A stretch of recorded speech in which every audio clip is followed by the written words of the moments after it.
বলেছিলাম পার্ট 2 দেবো। তো সরস্বতী পুজোর পরে সন্ধ্যার সময় আমরা চলে এসেছি বিয়েবাড়িতে। এটা ছিল মাসদিয়া। দেখো প্যান্ডেলটা অসাধারণ করেছে। আমার তো খুবই পছন্দ হয়েছে। আর প্যান্ডেলটা পুরো রাজার মতো করেছে। দুটো দারোয়ানও করেছে, বাইরে সেরা দাঁড়িয়ে আছে। তো আমি ফুচকা খেয়ে বেরিয়ে পড়েছি। মানে আজ সারাদিন ভাতই খেতে পারিনি, এমন একটা পরিস্থিতি হয়েছে। শুধু রুটির জিনিস খাচ্ছি।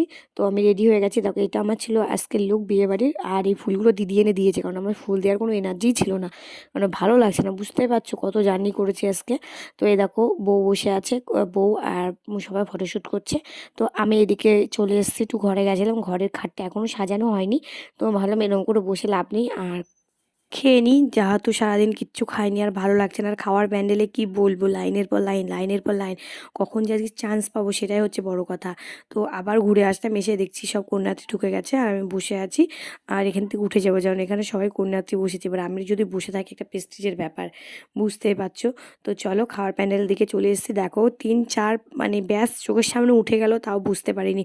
এখন প্রায় 12টা বেজে গেছে, আমি এখনও খেতে পারিনি। দেখো মেনু করেছে, অনেক কিছুই করেছে। তো অনেক রাত হয়ে গেছে, খেয়ে চলে যাব। তো চলো আজকের মতো টাটা, গুড নাইট, দেখা হচ্ছে নেক্সট ব্লগ।